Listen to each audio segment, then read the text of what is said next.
Dodds Furniture's The Show is brought to you by Dodds Furniture and Mattress.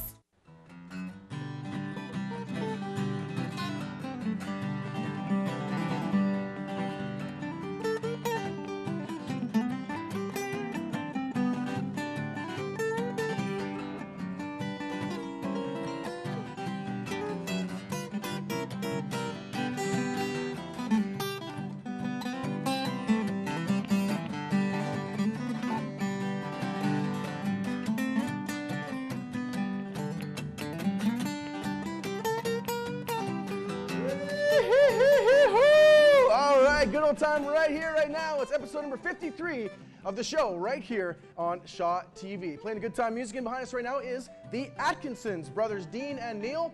Definitely not to be confused with Captain and Tennille. They are Nanaimo musicians here by the way of Hamilton. We're going to find out more about their music and they themselves later on this hour.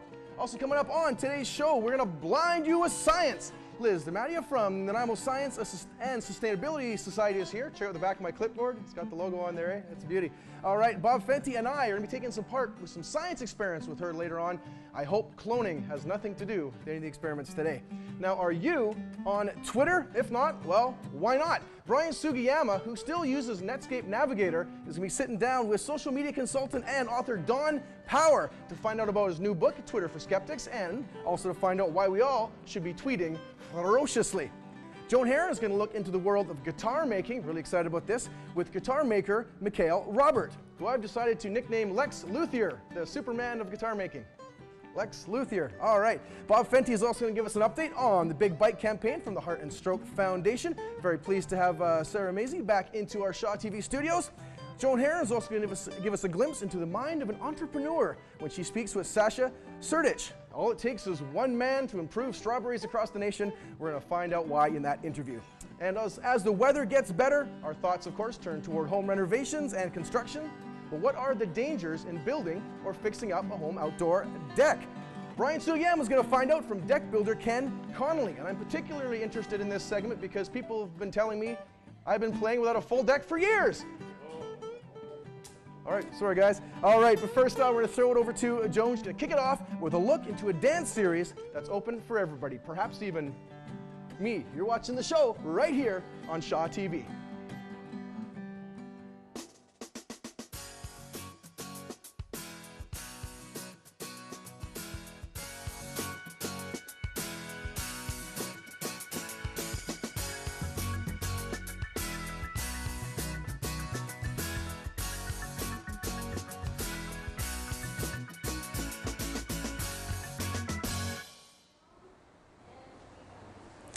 Great, thanks Matt. Thanks for that great introduction. And I'm here with Holly Bright, who's the artistic and creative producer for Crimson Coast Dance Society.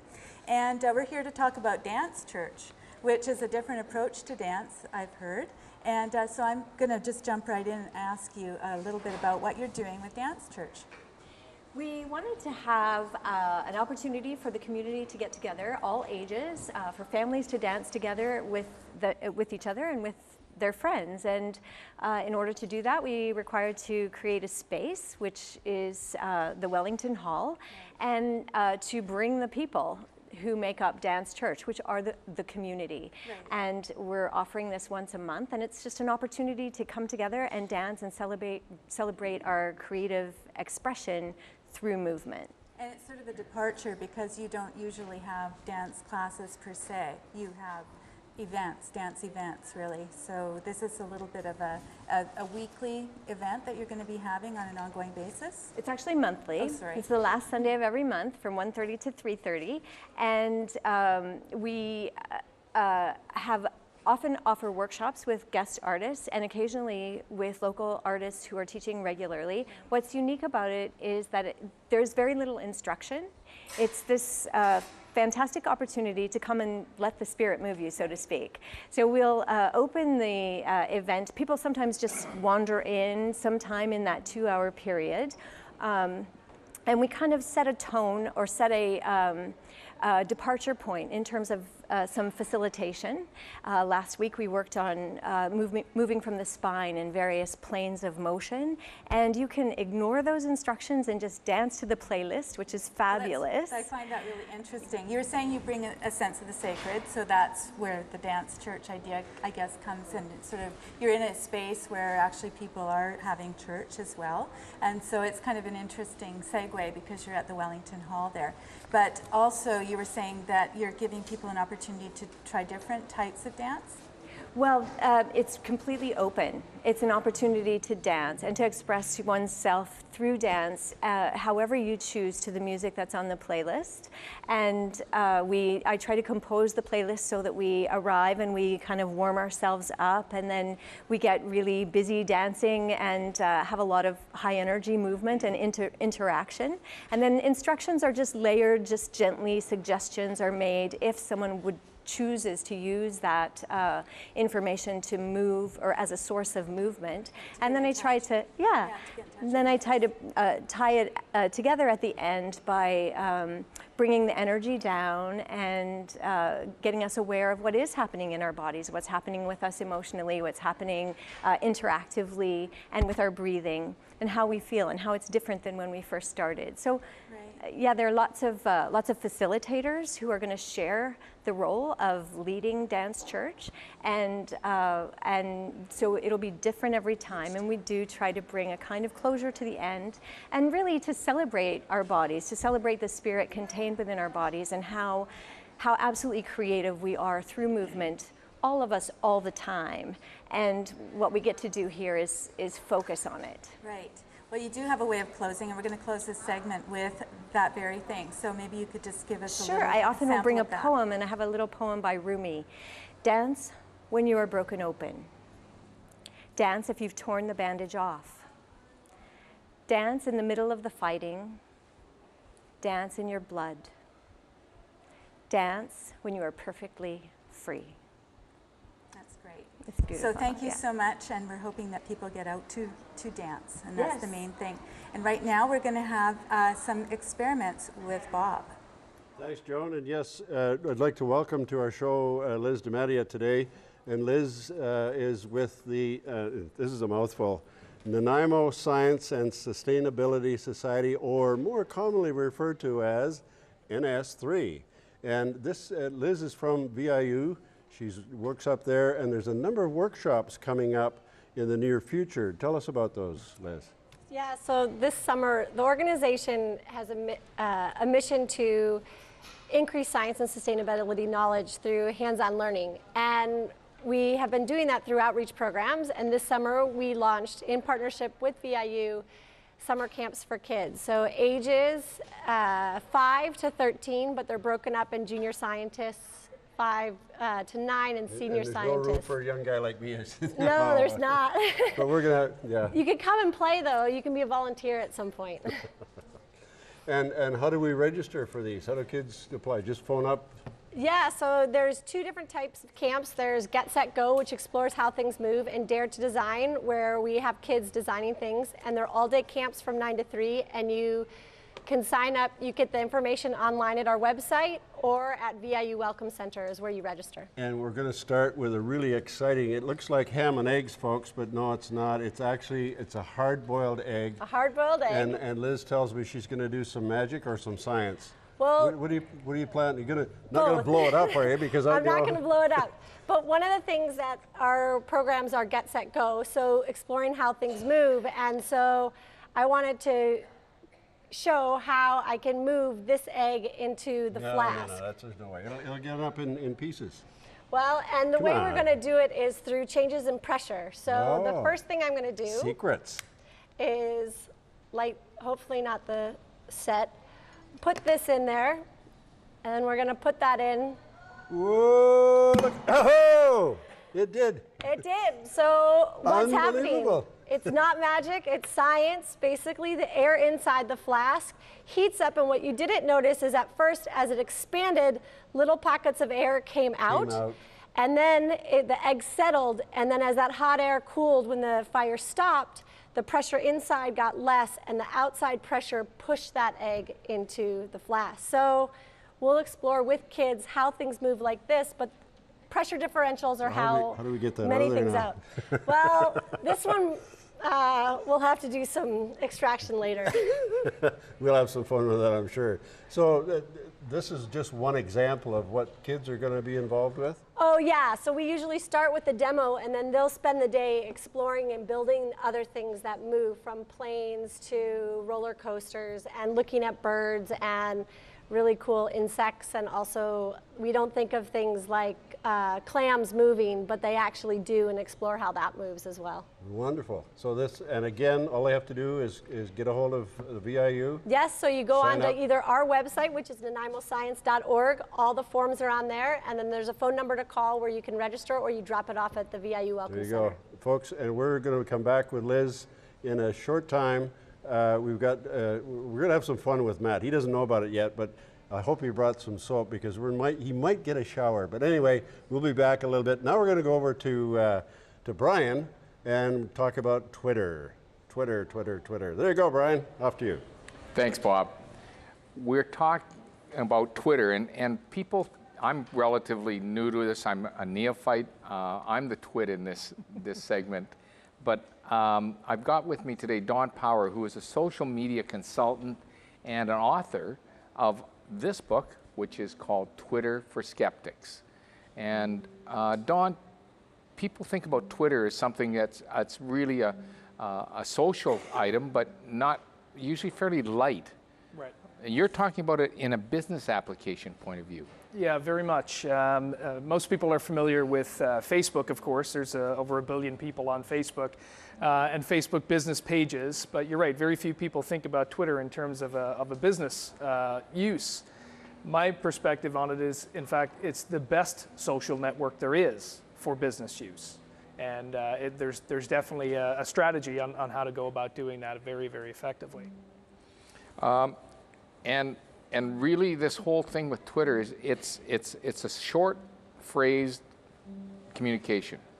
Yes, Twitter is based on 140 characters of information at a time, which basically is the equivalent of about 2 sentences. So really, you can't do anything more than 2 sentences at a time. It forces you to be brief, but you'd be surprised at how much information you can actually convey in 2 sentences at a time. Good. Is it more, and one of your chapters is it's not just for breakfast anymore. Well, in my business as a consultant, I hear one of the biggest objections that people have about Twitter, a misconception, if you will, is that it's really just about people tweeting about their breakfast. My perspective on it is, and I talk about it in the book itself, it definitely can be about tweeting for your breakfast, and actually that can be good for your business, believe it or not. It's a way for people to interact with you and to find out about what you're doing. And as an example, in the book, I talk about tweeting about breakfast, in my case, coffee, and that being picked up by a blogger in Malaysia with 500,000 Twitter followers. And so in a chat about coffee, within a few tweets of that, there was actually a business benefit that came out as a result. Good. Do people need to know a lot about this to get benefits out of it, or do they need a consultant, or can they just get on and start tweeting? You really can get on and start tweeting. I mean, there is a technical aspect to anything that's online, whether it's Twitter or Facebook or any social media network. But really, if you're good at communicating with people, if you like to communicate and interact with people, you'll do fine on Twitter. You don't need much more technical acumen than just sort of get a Twitter account and start. And then you can connect with people like me who have already been through all of the technical aspects and will very much help you through that process and help you along with finding people to connect with. Okay, and if you were a businessman in town or in the Mid-Island here, can you get a lot of benefits? What are the specific things you Well, would absolutely, yeah. Actually, in my Twitter stream alone, I have over 1,000 active Twitter users in Nanaimo, let alone those who are all across the island and in Victoria. So there's an active community that are tweeting right now about your business. Any local business, believe it or not, is being talked about on Twitter right now. And I show businesses actually how to find those conversations and join those conversations that are already in progress. So people can get a hold of you through your website, which is twitterforskeptics.com. That's right. The name of your book as well. And through Twitter, at Dawn Power. That's right. And that's your Twitter account, then, That's is it? my Twitter account, yes. And for those that need some additional help, they can email me at don@donpower.com. And I'm happy to help them with their exposure to Twitter. Well, so Twitter is certainly something that we should all start to look at. I'm going to send it over back to the Atkinsons for their song, but thank you for coming out, Don. Thanks very much. My pleasure.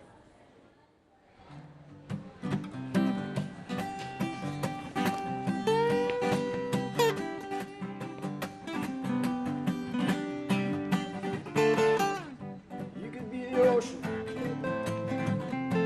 I could be bold, then I could stand the weather. You could take me home. Over that night, my dreams come out. They try and set me right.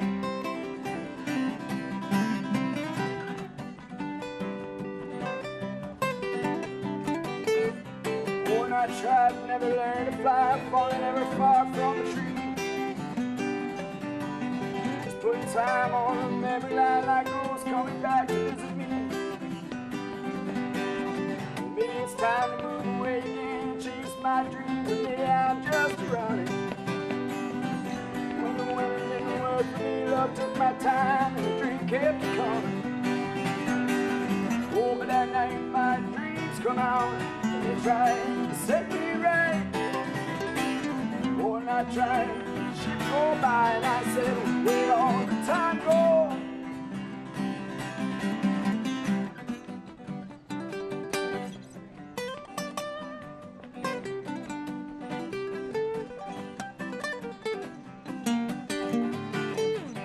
Back of disappointment, now she sighs and turns and walks away. My vices were old habits once upon a time, but now they've stayed. Maybe this time I change my tune, settle down after these hard years of living.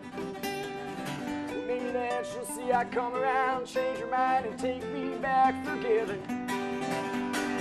Oh, but at night my dreams come out, they try to set me right.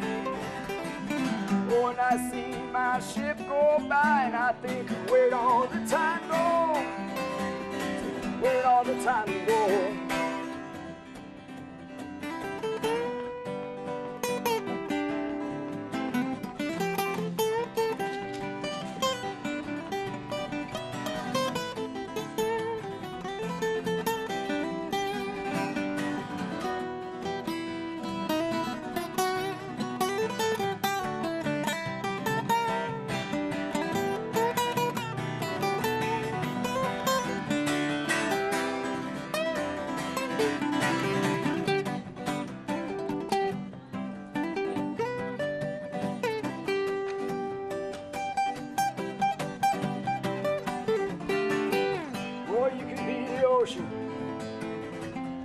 And I could be bold.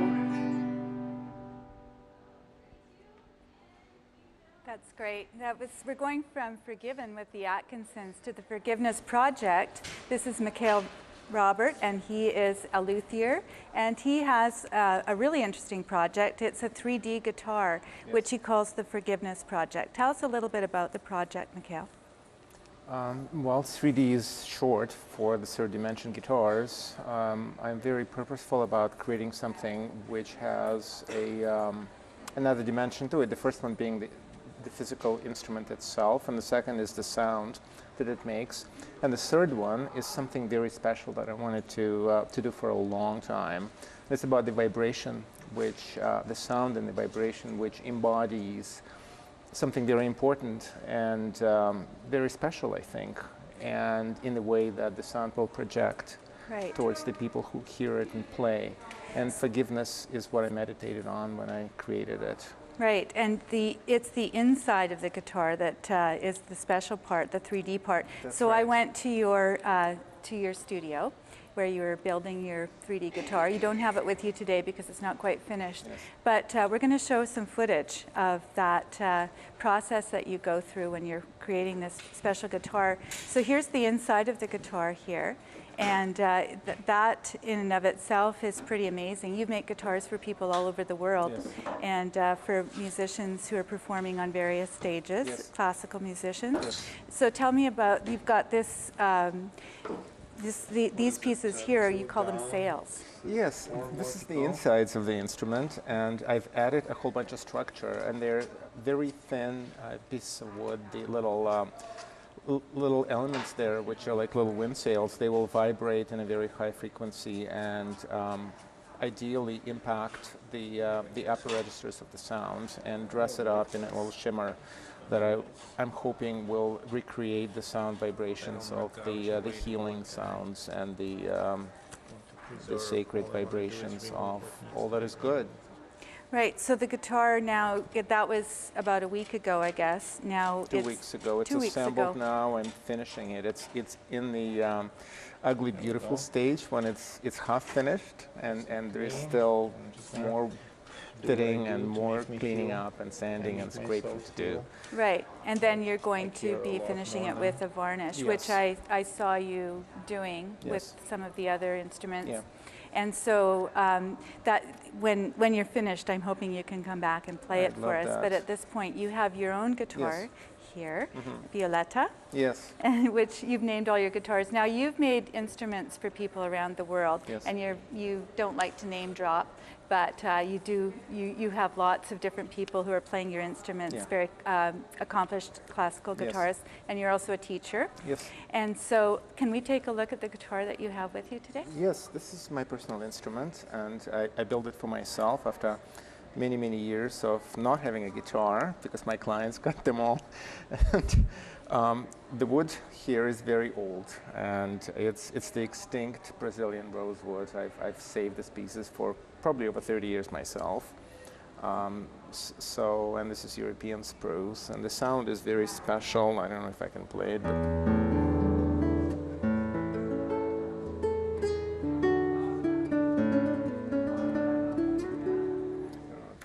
out, but it's very dear to me, and that's a guitar that actually taught me a lot about my relationship with the world and myself, since I've made a commitment to making this guitar for me. And so with the Forgiveness Project, just bringing it back to that, what would be the difference in terms of how long it took you to put together your 3D guitars compared to this? It took a lot longer, and also I didn't want to overthink the physical part of creating it, so I let it happen, and it was a project of inspiration and organic creation. Often I didn't know what I was going to do next until the day I'm making it. So yeah, it was just coming out of you, and so there was something healing about that. Yes, that it has been for me. Because also I think forgiveness is incredibly important, and of many virtues that I've thought about, I thought forgiveness is one of the more important ones. Because it's even hard to truly love something or someone if we haven't forgiven it. So now how does the guitar itself, you were saying that there's a place, you can place it over your heart area? Yeah, it is based on a very traditional Spanish guitar, but it also isn't, because the way I laid it out inside is that the resonance, the bulk of the resonance will not be happening here, but will be happening closer to here, which is the place across from the heart, when you hold the guitar properly. Which is really interesting to me because it's all about the vibrations, the energy, it is all of the all different about the aspects that vibration. music brings yes, to us. and the music and the emotion that it brings forward, and the sound that it projects, the tone and the emotion. So you help people sometimes even getting over their fear of playing music, don't you? Yes. In the process of how you instruct. Yes. So you're not just teaching music, you're actually teaching people to have a relationship with the instrument. That's right. I'm really good with people, and it's my love and passion of the guitar and the music that carries it forward. And so if people want to know more, we have your contact information at the bottom of the screen, and Yes. they can find out more about not only the 3D guitar, the guitars that you make, but also they can find out more about getting instruction. Yes. So I'm going to Thank you very much, and I'm going to send it back over to Bob, who is going to be doing some more experimenting. Hi, my name's Bob. No, actually, I'm not Bob. I'm Matt. Thank you very much, Joan, and thank you very much, Mikhail. It's all good. Anyways, great stuff for the guitars there from Mikhail. Love it, love it. Also, some more great guitar work coming up by the Atkinson brothers later on this hour, as well as some more science. Yeah, NS3, yeah, Thanks for the clipboard. As well as some entrepreneurial advice, some deck dangers, and some more. But first, I'm going to spread the word right now about a great upcoming conference that's geared toward young professionals, as well as young business and community leaders. Talking about the second annual Connect VI conference coming back to Nanaimo on June 14th and 15th. And basically this conference features a number of sessions on the themes of First Nations community issues, transportation, and civic responsibility. Civic responsibility, a very especially important one if you happen to drive a Honda. That's for sure. All right, in addition to that, there'll be some networking, discussion, and leadership sessions, as well as a wonderful gala dinner. And there's going to be a number of excellent guest speakers at the conference, including keynote speaker Ian McKenzie, who's a young filmmaker and media activist. He's shot, directed, and produced a number of short films, documentaries, some video journalism, actually all over the world. He's got some great press in the New York Times, CNN, CBC as well. So again, great stuff that he does that combines great filmmaking, the qualities of great filmmaking, along with films with a social conscious and looking at social justice. So amazing stuff. Looking forward to hearing him speak. And again, this conference is a very wonderful opportunity for professional development and also for young professionals to meet their peers and to move the conversation forward about issues on Vancouver Island. So again, that's the second annual Connect VI Young Professionals Conference happening at the Vancouver Island Conference Center, June 14th and 15th. And if you do need some more information on the conference, including registration details, a full schedule and lineup of events, as well as find out who the funky DJs are who will be doing the welcome session and the gala dinner dance as well, go to their website. Website's at connectvi.me. Yes, a little bit of an odd address, but connectvi.me.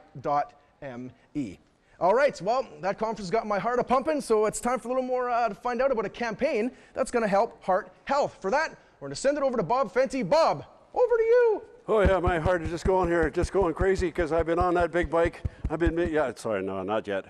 Actually, welcome back to the show. We got Sarah with us today, Sarah Mazey, who is with the Heart and Stroke Foundation, and Sarah is the special events coordinator. We're going to talk about the big bike, and it's coming soon. Welcome, Sarah. Glad to have you here. You were on a little while ago too. Yeah, I was here to talk about Heart Month. But this is really neat coming up. Now, tell us about the big bike. How big is this bike? It's huge. It's a bike built for 30 people. Ooh. So it's 3 people across and 10 back, and it's a giant bike. Are you driving? No. No? No, they don't trust me enough. No, we provide a driver that travels with the bike, and then teams are 29 people apiece. Oh, wow. And where are we going to be doing this? We're here in Nanaimo on June 13th and June 14th.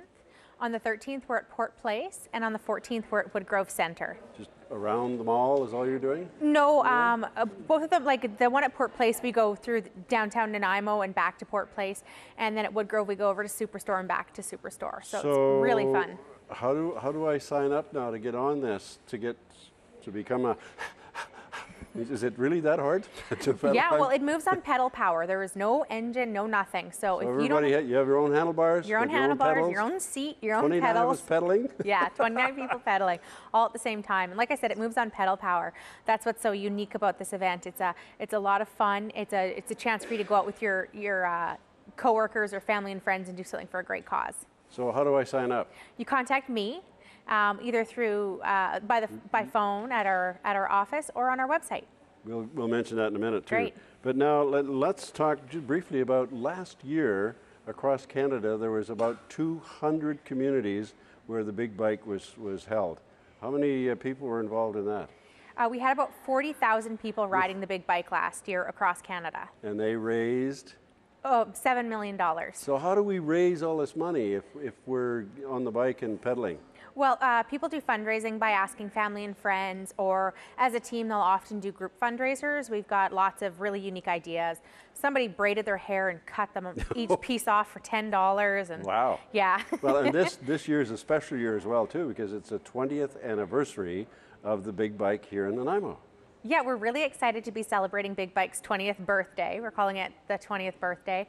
We're just so proud of how the amazing support we've had across Canada, BC, and especially here on Vancouver Island. So we can't wait to celebrate. That $7 million that Yes. was raised, does that end up going into research and help people with heart problems and cardiovascular and so on? Like, where does it go? It goes to a couple of things. One of them is research. We're really proud of how far we've come with research and how much effect it has in people's lives. We also use a lot of money for prevention as well. And you know, there's so many risk factors of heart disease and stroke that are preventable, and we're trying to be out in the community teaching people this. So this is how the foundation gives back to us Canadians who help you. Yes, absolutely. Oh, wow. Yeah. Sarah, that's incredible. And again, the dates are? June 13th and June 14th. At Port Place downtown and at Woodgrove. And Sarah, thank you so much for joining us today. It's been great having you back again. Good to have you here, and I look forward to good luck with all the pedaling that's going to be going on. And folks, the website bigbike.ca. Check it out, put your name in there, and have some really community fun for heart and stroke and the much needed money that goes into the research. So let's go now to Matt. I think Matt's going to be doing some more science or something. I don't know. Are you there, Matt? No. Absolutely. That is indeed the case. Thank you very much, Bob and Sarah. Again, great stuff that Heart and Stroke does there. So awesome stuff. All right. Yes, we're back with Liz DiMattia from the Nanaimo Science Sustainability Society. I knew there was 3 S's in there. Exactly. And well, in the last segment, the yoke was on Bob, but I think the joke might be on this one. And so while we get Bob over here, we're going to talk helicopters. But first, again, a lot of the work that the society does involves children and science. So why is a science education important for children? Well, science education is huge. When most people think about science, they think very narrowly, maybe a doctor, or here in Nanaimo, a fish biologist.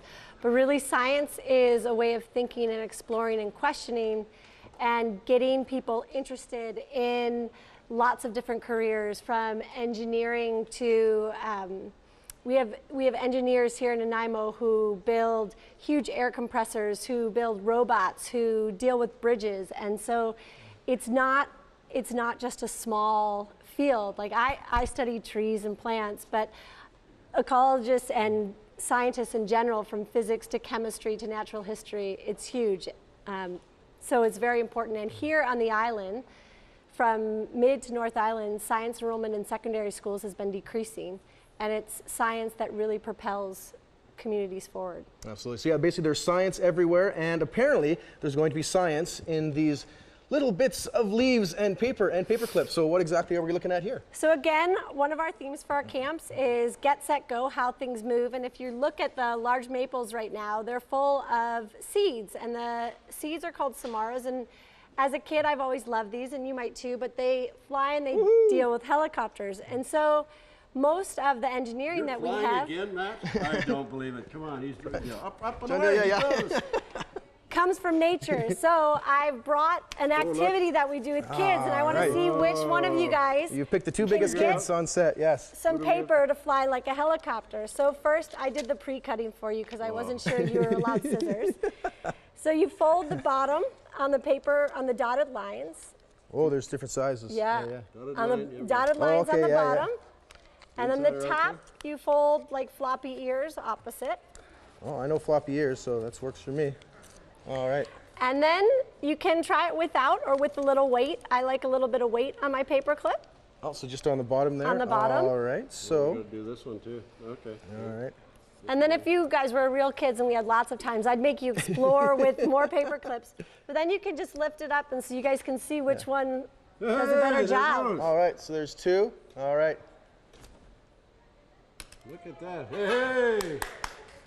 I can be a pilot. I have a chance. Woohoo! Awesome. So all that simply was just, again, imitating nature. Imitating nature. And doing science with really simple things. Like, it's not technology, it's thinking and experimenting and having fun just with things around us. Absolutely.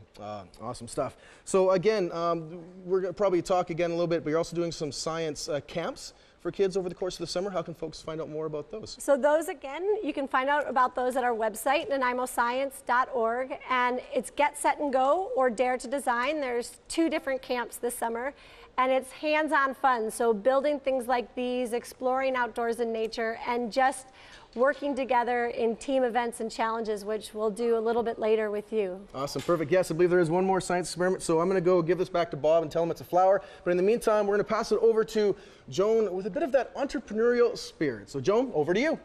Thanks, Matt, and thanks, Bob, as well.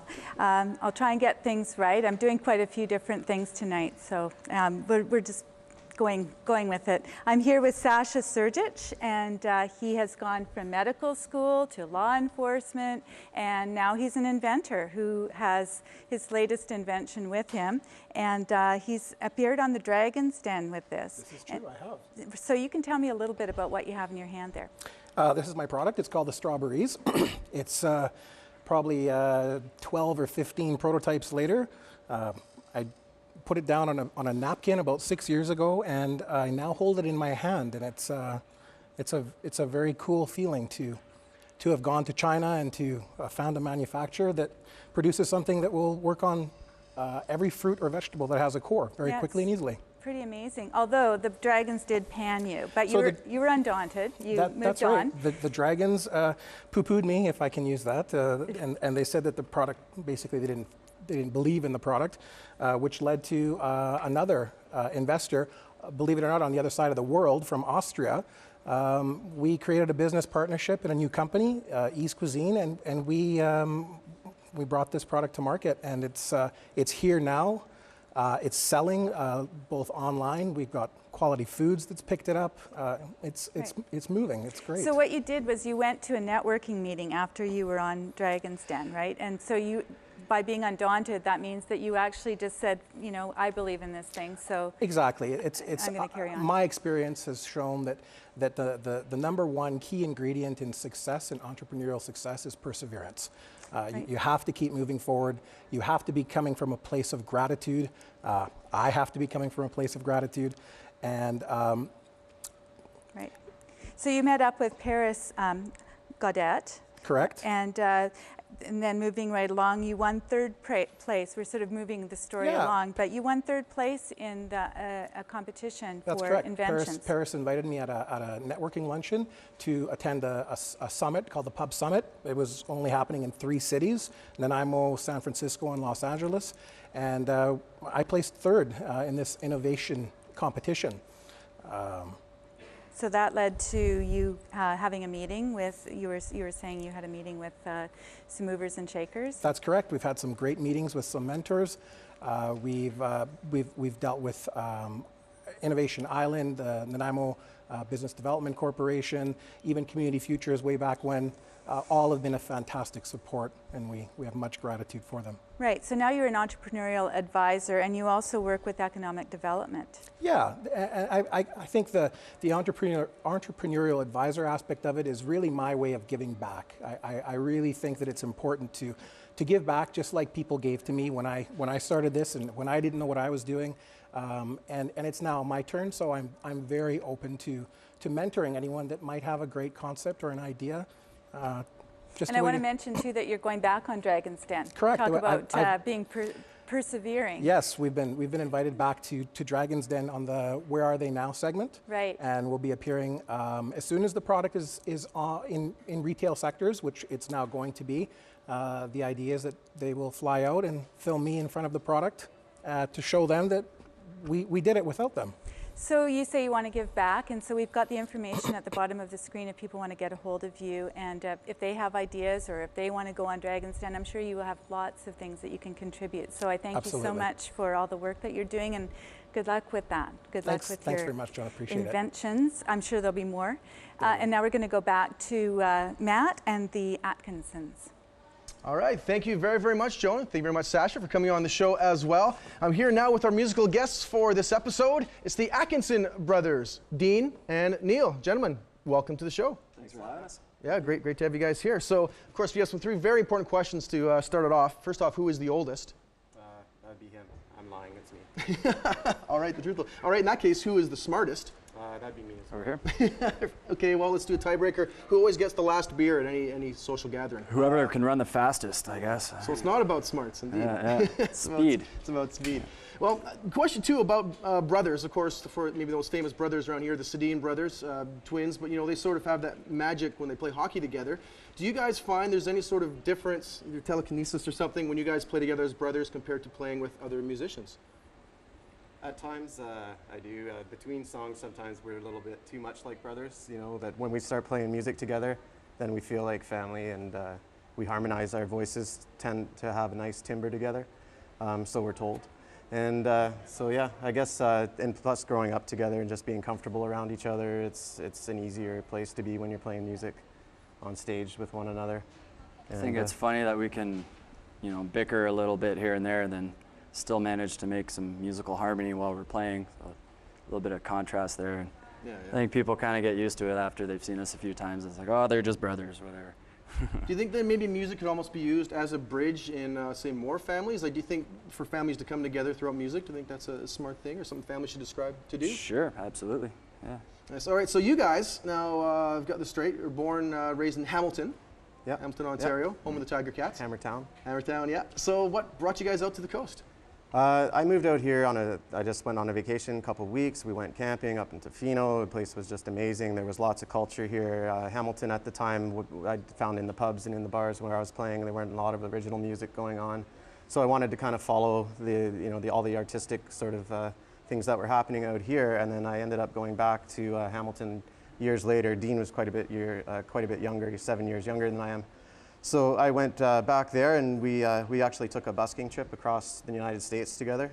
He was about 18, and I was probably, wasn't having my math, 25. And so we traveled all across the States and made our way out here. We left with like nothing and sort of just stumbled across. Took about 2 months, and that's where we kind of started playing acoustic guitar together. He went back to school in Hamilton for a while, and I lived out here. So we weren't always playing together growing up. Well, growing up in his early 20s, and then he moved out here. I don't know how old you were. About 4 years after that, I did some school for music in Hamilton, and yeah, just finished up my school and stuff. And Neil and I kind of always had a plan that we would, meet back up on the West Coast and try and get a band going and follow the music thing. And so far, so good. Yeah, absolutely. So I know, again, the first time I became aware of you guys in the music scene here was with a band called Kings Without. Really, really groovy group. Just maybe tell us a little bit about that group, how you got involved, and sort of some of the exploits you guys have been involved with Kings Without. Kings Without's been together now for just over 7 years, and we've had lots of great experiences together. We played all kinds of clubs across Canada. We've been as far as Montreal. We only did that Canadian tour one time, but we've done several tours between Banff and Calgary and back, and just got to know the Western musical scene quite well. And yeah, just lots of great shows together. We're still playing, and we have some things coming up that we're pretty excited about. We're going to be doing a show at the Clayoquot Sound Wilderness Resort next weekend, and it's called the Wine and Wilderness Festival. So there'll be lots of 5-star food and great wine, and there'll be actually one of the musicians playing there will be one of Canada's Hall of Fame musicians. So we're really excited to get an opportunity to probably play with him for some songs, and he's going to put on a great show for everybody as well. And yeah, it's going to be exciting. Absolutely. Now, isn't there also some connection too? I know you guys have done a number of resort gigs. Was there not a resort you guys played at one time that Dave Matthews of the Dave Matthews Band was at? It's the same resort. We've just kind of been lucky. Our lead singer Todd, who runs a studio in town here as well called Risque Disc.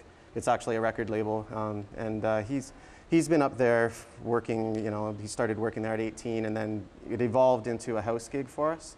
And so the band ended up going up there for these house gigs, and it's a quite an exclusive place in the middle of nowhere in the Clayoquot Sound.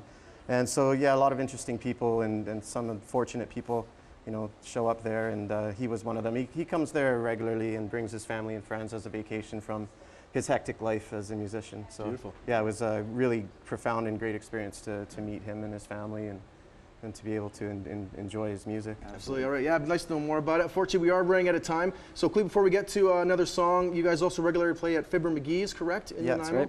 On Thursday nights. Thursday 7 till 10, 7:30 till 10. Perfect. All right. So, landscaping by day, Landscaping, got to give a shout out to my boss and Sharp Design. Let me off work early to be here tonight. So, well, those of us here at Shaw TV really appreciate it. That's right. So, all right, so let's have another song from you guys. Once again, this is the Atkinsons, Neil and Dean, playing a song called Go Forward right here on the show on Shaw TV. Take it away.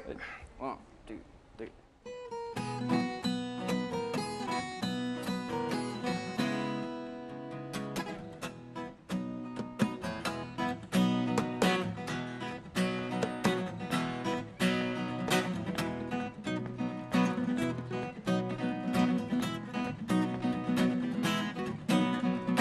Go forward, the world all around you, look well to your watchfire.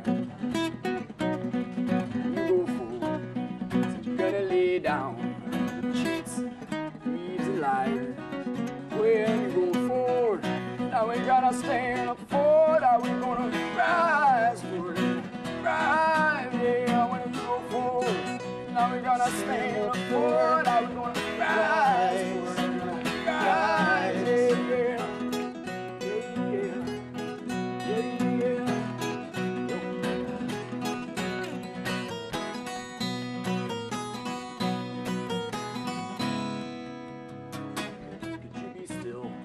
Everybody's scrambling, they're trying to get their hands in, get their fill.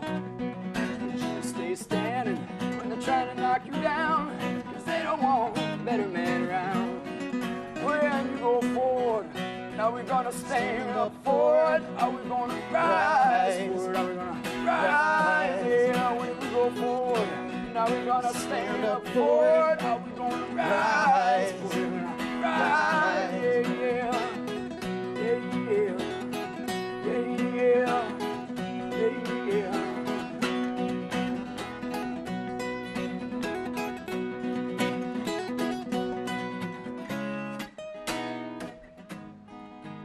From the days when you were a baby, all we learned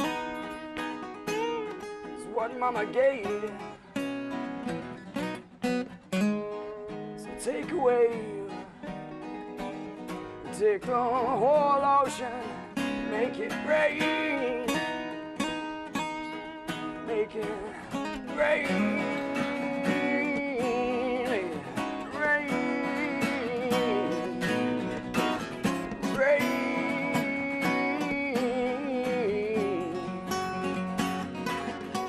When you go forward, now we're gonna stand up for it. Are we gonna rise for it? Are we gonna rise? Yeah, when we go forward, now we're gonna stand up for it. Are we gonna rise for it? Rise, yeah, yeah, yeah, yeah, yeah, yeah.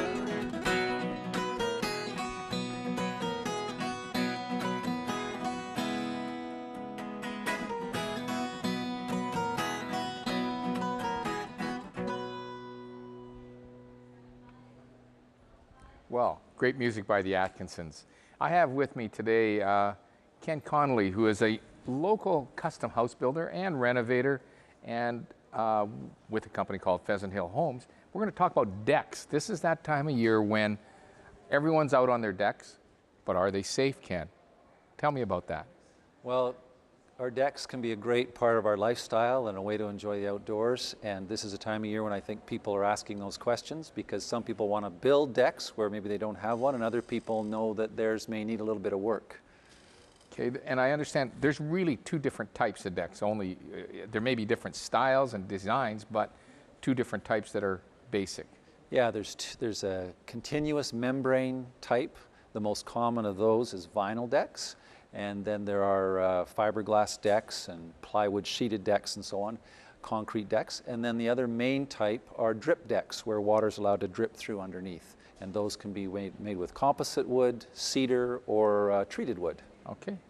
We're going to look at some issues now, and I think you've got some photos, and we'll bring them up, sure, about some problems with some decks that you've uncovered. Sure, we do a lot of renovation work, and so we got some photos here. With a drip deck, water, as I say, moves through the deck and falls to the ground, and where layers of wood are sandwiched together, you'll often get rot occurring. Under vinyl decks, there can be signs of rot because moisture comes through to them from above. And here you see dimpling and so on. So under that vinyl is this problem? This is what was found underneath that vinyl. It just looked like dimples and depressions, softness, and this is what we found. Here's another one where the homeowner thought there was perhaps a little bit of rot. There was a softness in the deck. In fact, there was quite a bit of rot occurring. And this is one of the scariest things to me, Brian, where we find the beams that hold up the decks can be very badly rotted. So these are 3 different planks put together? Yeah, it's 3 plies of wood, and water's gotten in between and sat there for years and rotted them. Here's a wall built as a railing on a deck, and it leaked above and led to a lot of rot. This is an example of a post and a beam that were flashed to keep the water out, but the flashing wasn't done properly, so water got in and rotted things very badly. These are the kind of things that people are often unaware of. They might see small visible signs on the surface, but there's more important issues to look at. So if you see signs, and this is where you're now starting to make new decks, and they're encased or encapsulated with some protectant on it. Yeah, on the joist there was some protective flashing. Yeah. And then there was flashing going up the wall as well. And that helps just protect the framing so that the deck will last an additional 20 to 30 years. Mm-hmm. Here again, you'll see flashing tucked up behind the siding and then a wood trim over the deck. And it's just a matter of having good details to keep the water out. Now this is a deck that's been nicely set up, nicely Yeah, they're such a decorated. great part of our lifestyle. To enjoy the sun with a little bit of cover over us sometimes with a roof. Other times you're right out in the open, but it's an outdoor room of sorts and a great thing to be able to enjoy, especially in our climate. So these are just some examples of some different decks that we've built for people or repaired for people. So are you brought in when people find the problems, or are people saying they want to add on to a deck and you find some of these issues? Well, both things can occur. Mm-hmm. People will call us to say, we'd like to build a deck, and how large can it be, and how would you build it, and what would you recommend? So we'll come in and make those recommendations. And in other cases, they want to add on, as you suggested.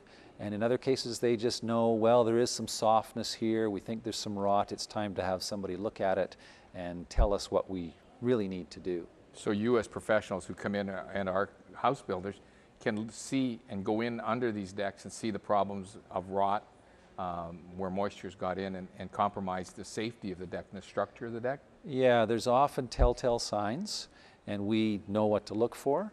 But we get surprised too, because things that look like they're fairly sound can often be rotting where it's hard for the eye to detect. Well, okay, so I'm sure we can talk about a lot of construction issues, but in terms of decks, they can contact you, and the website I think is listed, but it's buildingbetterhomes.ca, www.buildingbetterhomes.ca. Just buildbetterhomes.ca. Build Better Homes, sorry. Yeah. So they can contact you, get information, bring you in, and see what some of those issues might be under their decks and have some safety. Yeah. Good. Wonderful. Well, we're going to throw it back to our science experiment number 3 with Bob. I think that's over here at the demo table. Thanks, Brian. Yeah, we're back again with Liz DiMattia with the Nanaimo Science and Sustainability Society. NS3s, come on, that's much easier. And Liz, tell me a little bit about how you got started involved in doing these science projects. Well, the organization itself got started in 2010. Myself and the co-founder, Sue Durnan, are both mothers of young children, and we were looking for things to do with our kids that was indoors and educational, and we saw that there wasn't really anything in Nanaimo. And so we started a society whose mission is to increase science and sustainability knowledge for families. But our long-term goal is to get a science center here in Nanaimo. Like Vancouver's got all of those various... And Victoria all have these indoor opportunities for families. And that has been progressing right along. And then in the interim, our midterm goals are to do outreach to schools and community groups and get people and kids and families interested in science. Mostly elementary schools you're right involved now, in? we deal K through 7, but we're starting an early years program in the fall from 0 to 6 called Science on the Move Early Years, a mobile science van that we just got funding for. Sounds like fun. Yes, it is. So now this year, particularly VIU is involved.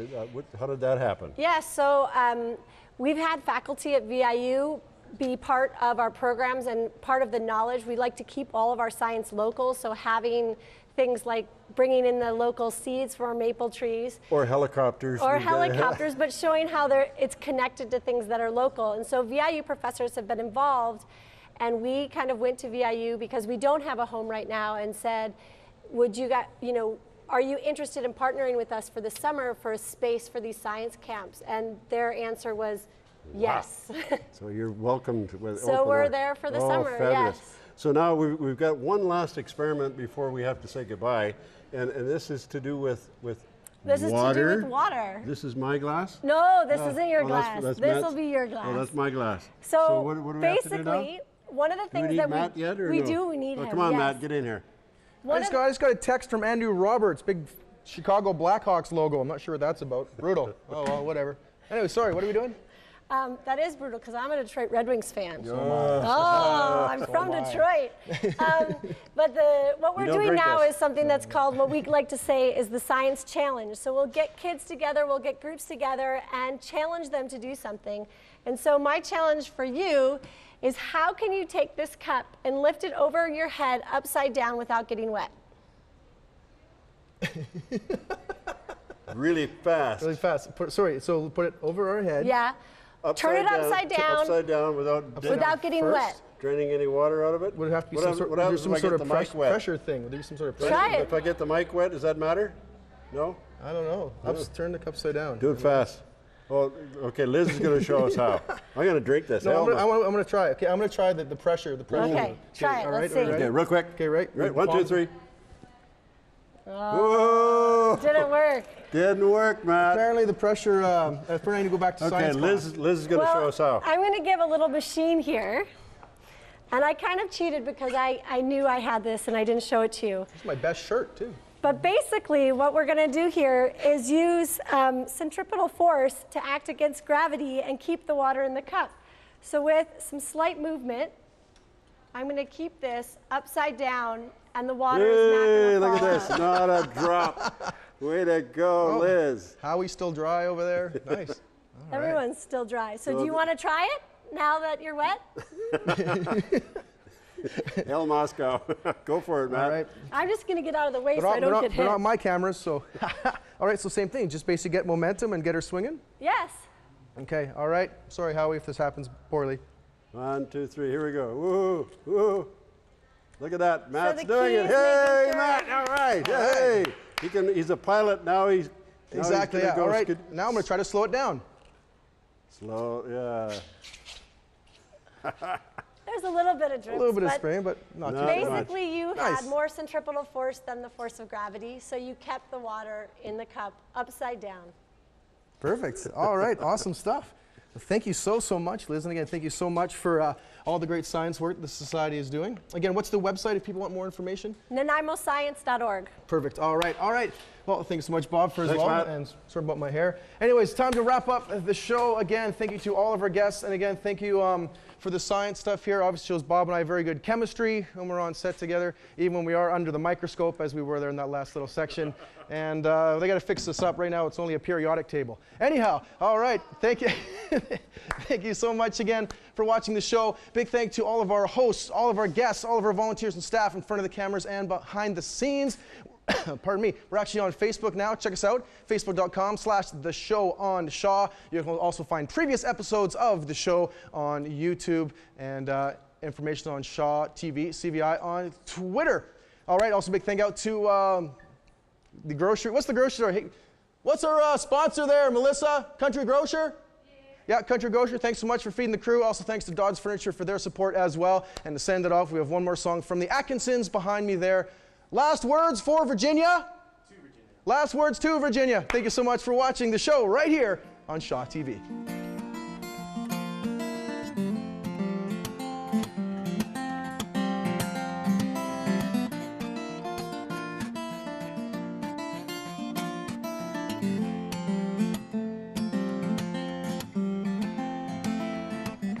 Come in, I've saved you. What's left of my breath to say? You greet the end, then fall in line. I'm beautiful, precious baby. Discover her grace and fortune. My beautiful, impressive woman. To mother I go at last. All I can bring is one ticket to St. Peter's Ball, where I'll be dancing in the wind of your smile when I hear my name called. Why I sung the notes and I tasted life, and everyone that I need to be here is in my sight. So I'm checking out to hook back up with my love. I'm gonna spend the night with some. Dodds Furniture's The Show is brought to you by Dodds Furniture and Mattress.